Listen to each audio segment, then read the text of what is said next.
Dragonwarp in the Phantom Zone, a King Pine Farm Studio production, King Lake, Ontario, Canada. After the last royalty check bounces, Butch Hartman decides he needs to revive the Dandy Phantom show.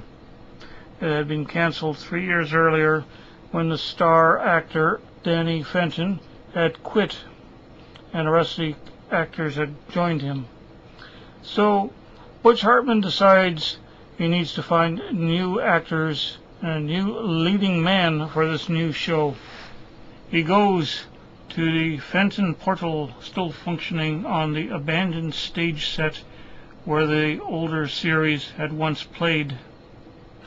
Butch sets the dials for the portal to the Phantom Zone. He intends to interview Hunter and ask him if he wants to partake in a new show called Detective Hunter, Ghostly P.I. However, as he steps through, a strange hydro surge throws the machine out of kilter, and Butch steps into the Squamous Zone, a land of reptilians. In the Squamous Zone, Butch soon finds Danny Sea Serpent and his first mate, Dragonwarp, owners and operators of the salvage tug, the Pit Viper, and her crew. Danny Sea Serpent signs the contract on behalf of himself and the rest of the crew. As he drools and dribbles all over the contract, Butch tells them they're about to become big stars in a new series called Danny Pit Viper and his Super Salvage Sleuths. Whilst recovering some stage props left over in the Phantom Zone, Dragonwarp notices a weird sight in the distance.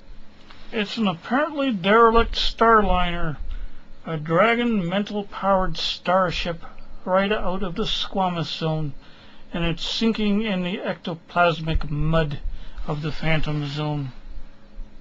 The stranded starliner is not of a type that Dragonwarp recognizes as ones that are common enough in the Squamous Zone planets.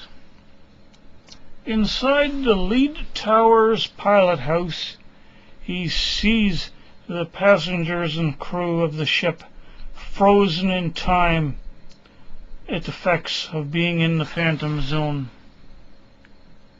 He tries to restart her machinery, but to no avail, so he goes out and looks for help to aid him before the ship sinks even more into the ectoplasmic mud. Dragonwarp seeks the help of Prince Aragon, who has been in ball and chains since the overthrow of his rule at the end of the episode Beauty Marked in Danny Phantom. Using the claw bolt cutters in the power suit, Dragonwarp soon has Prince Aragon freed, and the two head back to the stranded starliner. The prince, an expert on the construction of these types of machines, remarks that this is a pretty ancient craft, built more like a Victorian dreadnought and impossible to get in unless you're in ghostly form. He is about to abandon the quest to rescue the starliner. Then the prince notices the still functioning sensor array on the bridge, and he notices that it is detecting ghostly forms, and this piques his interest, and he changes his mind about abandoning the starliner to her fate. He decides that he and Dragonwarp will enter in ghostly form.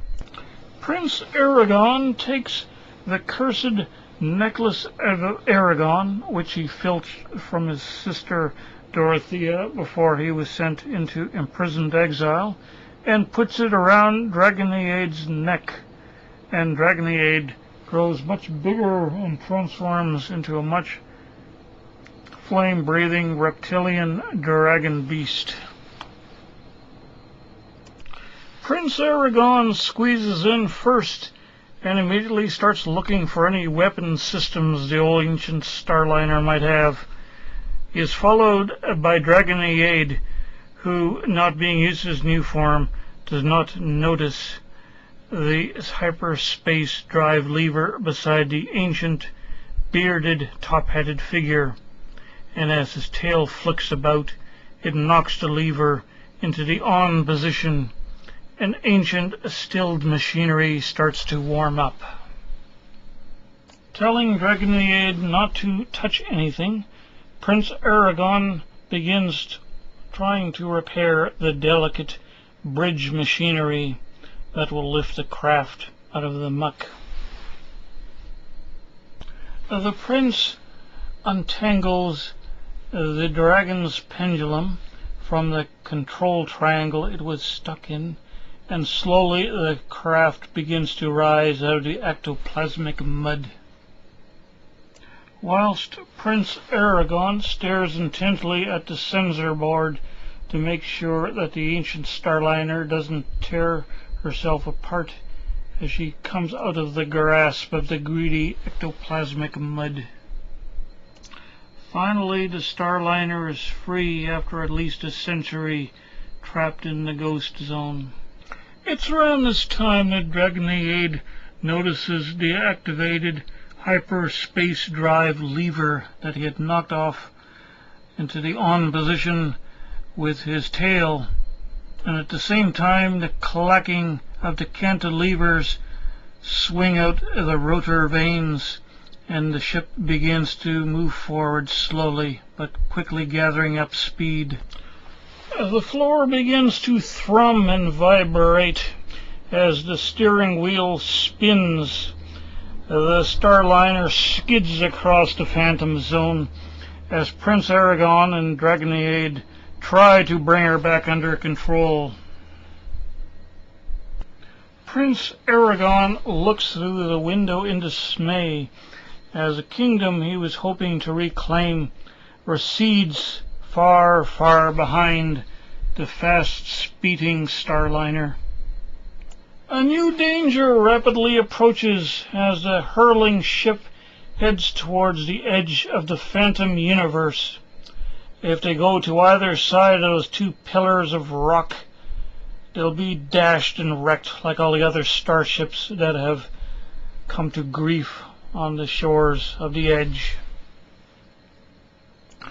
Whilst Prince Aragon mutters about incompetent fleshling dragons who want to be ghostly beasts, Dragonwarp goes off to the side somewhere aboard the shaking, vibrating ship to stay out of his captain's way, as Prince Aragon guides her in between the two clashing rocks which are starting to move together to prevent the escape from the phantom zone. Prince Aragon keeps one hand on the throttle and the other on the pilot's wheel as he guides her through the two needle-like rocks that mark the exit zone of the phantom universe.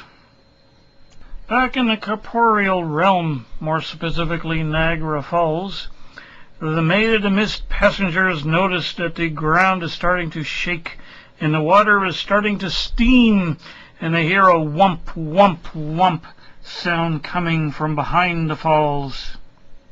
The speeding starliner blasts her way out of the phantom zone through the waters of Niagara Falls and thunders overhead above the awed eyes of the onlooking tourists.